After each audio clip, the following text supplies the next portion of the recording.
Assalamualaikum warahmatullahi wabarakatuh. Perkenalkan nama saya Dadi Arif Ananta, NIM 23110500052.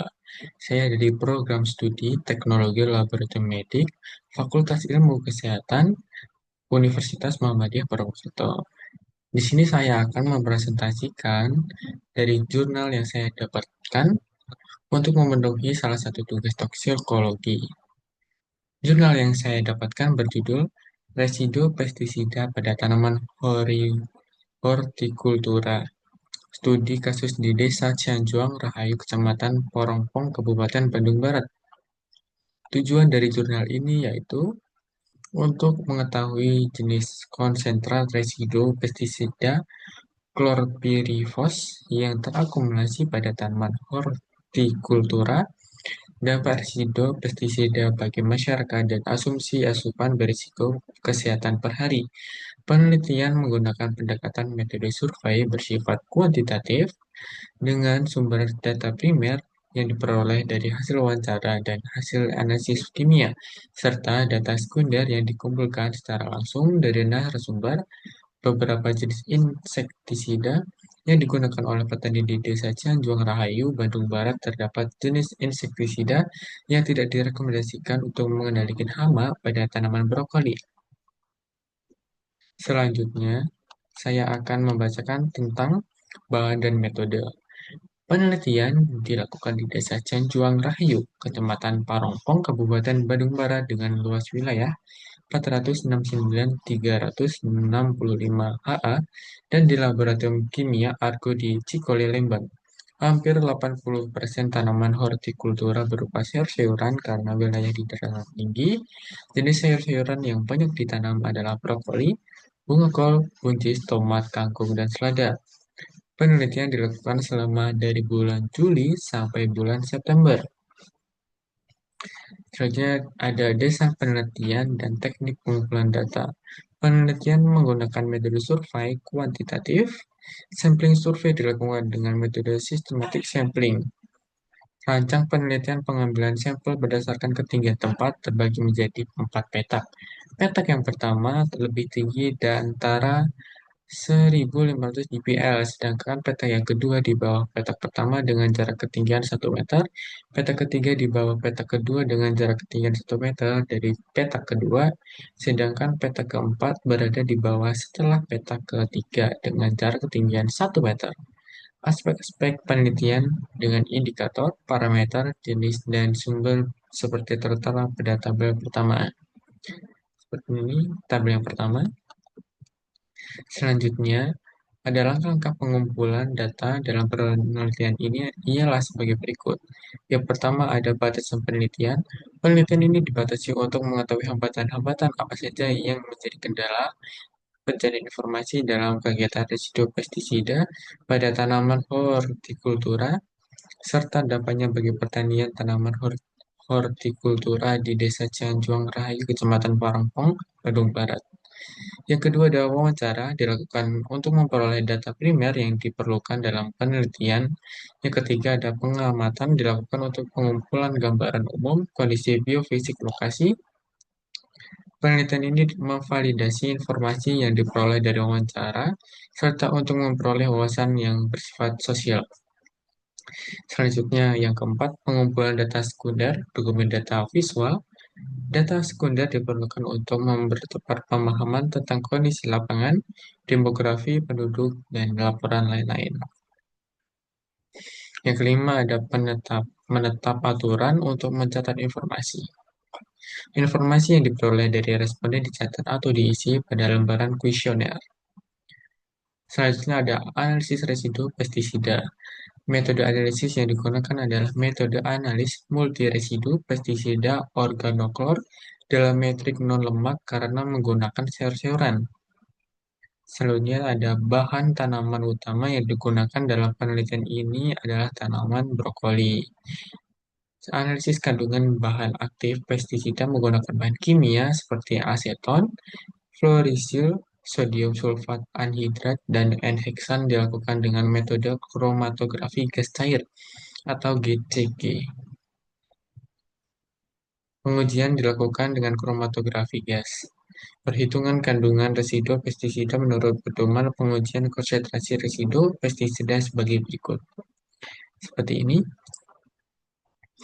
Kemudian saya akan membacakan hasil dan pembahasan.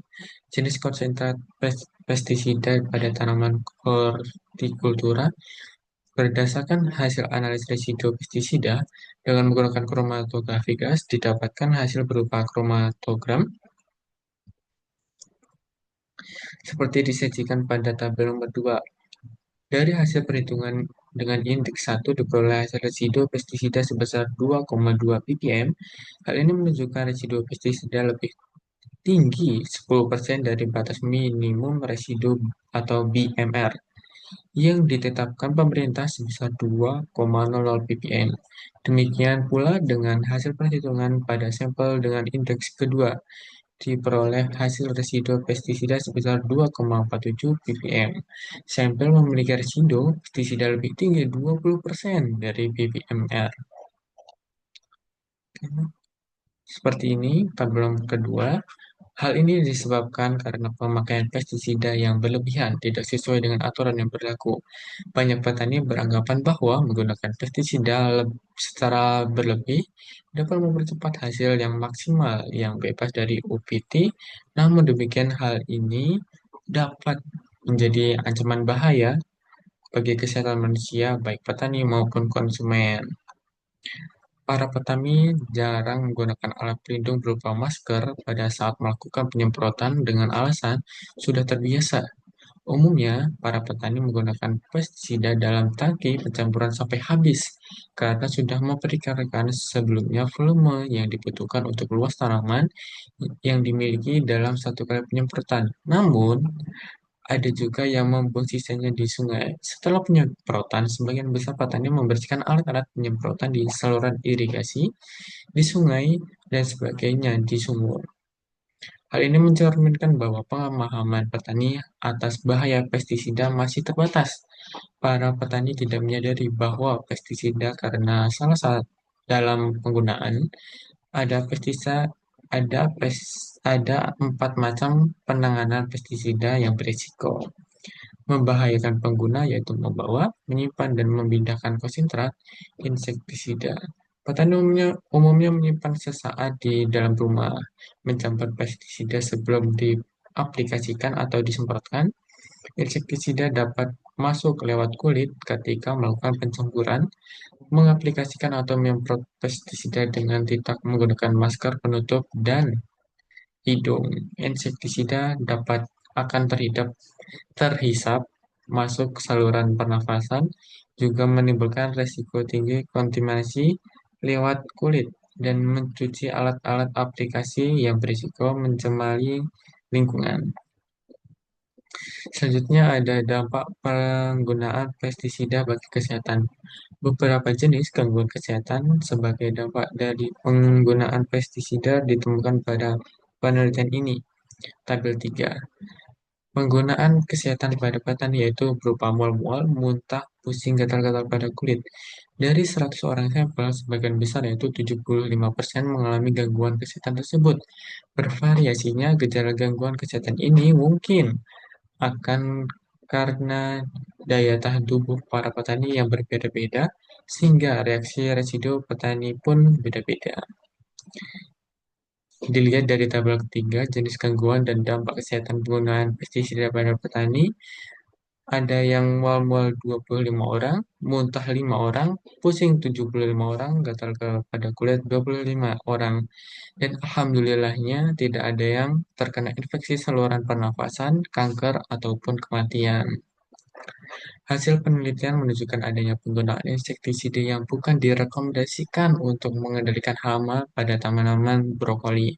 Hal ini dapat menimbulkan dampak negatif seperti terdapatnya residu insektisida tersebut pada produk-produk pertanian, terganggunya keberlangsungan hidup sejumlah musuh alami atau predator parasit, dan makhluk-makhluk bukan sasaran. Selain itu, dapat juga mengakibatkan ledakan hama sekunder, resistensi hama, penurunan keefektifan insektisida tersebut, penggunaan dosis yang berlebih dengan tujuan mempertahankan daya bunuh, atau diganti dengan jenis insektisida lain yang harganya mungkin lebih mahal, sehingga menambah pengeluaran untuk pembelian pestisida yang berarti menurunkan efisiensi masukan. Mungkin seperti itu yang dapat saya presentasikan. Kurang lebih mohon maaf. Wassalamualaikum warahmatullahi wabarakatuh.